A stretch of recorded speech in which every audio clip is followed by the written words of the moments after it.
Welcome back to my channel. I'm still in my bathroom. I'm still working on a filming area, but almost there. Almost. Today's an Ask an Esthetician. That's me. In my last Ask an Esthetician, I asked you guys to ask me questions about hair removal. Conveniently, a lot of you asked the same question, worded slightly differently, so I have compiled the questions of the masses, and we've got 5 really good ones, but this shouldn't be a very long video. So the first big question is, does waxing actually make your hair grow back thicker? I love this question, and it's easy to answer. The answer is no. No, it does not. Let me explain. Your hair is your hair. Your hair follicles are your hair follicles. That is a genetic thing. No amount of waxing, shaving, anything really is going to change that, because it's not going to change your genetics. The reason that people think this, in reality, waxing actually makes your hair grow back thinner in a certain way because it's new baby hairs. When you shave an area over and over and over again, that actually can almost kind of make the hair seem like it's thicker, but you don't notice it because you shave all the time. And this is because it's the same hair that's growing out and growing out. When you wax, you have brand new baby hairs that start from scratch. So you actually get softer, thinner, sometimes more fine, light hair that grows in initially after waxing when you let it grow. The other reason is because with waxing, you can't just get rid of it at stubble. You have to let it grow out a certain extent. Pardon my heavy breathing, still very pregnant. So in having to let it grow out, it may feel like it's come back thicker because you've gotten so used to that smooth, freshly waxed baby skin, if that makes any sense. It's almost like a mind trick, a waxing Jedi mind trick. Estheticians are Jedis. Number 2, what are the main methods of hair removal and which one is the best? I combined these 2 questions together. The main methods of hair removal are shaving, obviously, everyone knows about that one. Waxing, which can be done alternatively between soft wax and hard wax. So soft wax is the wax you use with a strip to pull it off because it stays soft, and hard wax is the stuff that you use. You let it dry and then just pull it off the way it is without an extra product. There's also sugaring, lasering, pregnancy brain cannot come up with words, electrolysis, and one of my favorites, threading. Now, which method is better really depends on the person. Some people aren't eligible for any one of these methods, really. Shaving anyone can do. It's just a matter of how sensitive your skin is to it and how much work you want to put in. As far as the wax goes, it depends what area of your body you're doing and what kind of wax you're using. It's all personal preference, really, and genetic preference. Are you allergic to certain things? Are you sensitive to certain things? Are you on any medications that would make your skin thin? Or anything like that. It's too hard to pinpoint an answer on that one. It depends person to person. I personally prefer, for facial hair removal, threading. It's really gentle, and there's very little contraindications, so pretty much anyone can have it done. As for the removal of other body hair, I prefer wax, but that's my personal preference. It's entirely up to you. Next question, does laser actually work? There are a lot of people that are under the misconception that laser is bullshit, that it is a money grab, and yada yada, and then there's some people who swear by it. Guess what?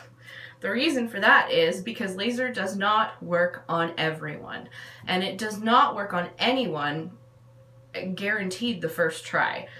Here's how laser and also electrolysis, even waxing, works. It targets the follicle and it kills it. Now, this is only permanent when your hair is in a certain growth cycle. So it has to be active and growing for the laser or electrolysis to actually take effect on the follicle. If you are at a point in your hair growth where it's done growing and it's just sitting there, I could do a whole video on the cycle of hair growth, which would probably make this answer a little easier to understand. But basically, there's certain stages of your hair growth, and your follicle goes through different phases, and the laser and electrolysis will only work if your hair growth is in a certain stage, which is why you could go in and it will take all the hair out immediately, and you could notice all of it grow back, or none of it grow back, or half of it grow back, because all your different follicles are at different stages, not necessarily at the same time. So that's why they say you have to go back more than once on average if you want it to be permanent everywhere. It can be a frustrating and a very expensive process, which is why I personally don't like to suggest laser to people unless they're committed, you know, in time and finances, because it can rack up. You could be one of the lucky ones that has it work permanently on all your hairs the first time around, but let me tell you how rare that is. Incredibly. You can get this with waxing too. You'll notice if you wax your pits or your legs enough over time, a lot of that hair won't grow back. Eventually you'll have less and less hair, because when you wax, certain follicles are in a certain growth cycle, and then your hair is ripped out, the follicle's damaged, you will never get that hair back again. Yay! Fun fact, also another reason that no, waxing doesn't make your hair grow back thicker. Question number 4, tips for preventing ingrown hairs. This one's really basic, this one's really quick. Exfoliate and keep it clean and dry. That's it. Your follicle is a follicle, it's the same as your pores. And depending on the area of the body would depend on the intensity, I'm gonna say, of the scrub you need to use. Also your skin type, yada yada. It's a personal thing, but basically that's it. Keep it clean, keep it dry, be gentle to the area, use an exfoliant that's appropriate for your area. Done. Sometimes ingrown hairs are just inevitable. And the last question, this actually was a really specific question, but I really liked it, and not enough people talk about this kind of stuff. And this goes not just for hair removal, but also any area of aesthetics. Basically, this person was refused service because of a medication she was on, and I wanted to kind of touch on the reasons why. She was basically asking me if this is a thing that your professional can do. Yes, we can turn you away if we are uncomfortable performing your service due to a contraindication. It really depends. I don't know where she was getting waxed, what kind of wax they were using, if this tech was trained in alternative hair removal methods.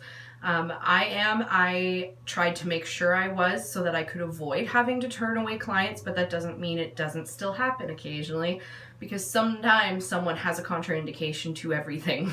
On Accutane, some kind of anti-medication or anti-acne medication, those are the worst treatments to be undergoing any kind of wax service with. This is where I personally would suggest threading, because it doesn't pick up skin. But with waxing, if this particular tech only had wax available, particularly soft wax, I've seen some salons that only use soft wax, it would not be ideal.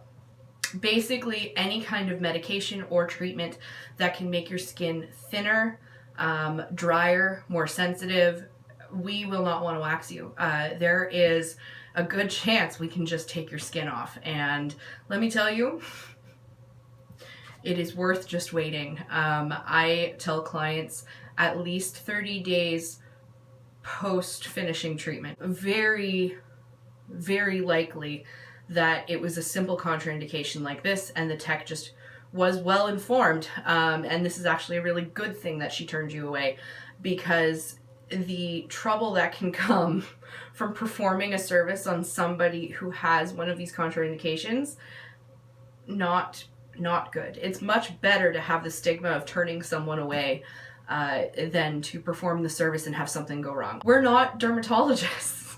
That's the bottom line. We may know a lot of the same things as a dermatologist. We are not licensed to treat that. And you have to, as much as I understand it is upsetting to be turned away from an appointment, you gotta respect that that tech knows enough to not fuck with your business, okay? She or he is doing you the favor by sending you away, if that's the case, because frankly, you would want these things, like, it's gotta be dire for us to say no, pretty much. And you can respect that that person is well educated enough, because trust me, I've seen people that are not educated enough that have worked over these things and it's gone wrong, terribly wrong. I hope that answered the question sufficiently. If you have more questions about this topic, I will answer them in the comments, and I'll have to get back to you on what the next theme is going to be, because I'm not there yet. If there is any answer or question you were unclear on, again, let me know in the comments. Let me know how I can explain this better to you. And yada, yada, yada. That is it for today, friends. Thank you so much for tuning in, and we'll see you in the next one. Wow.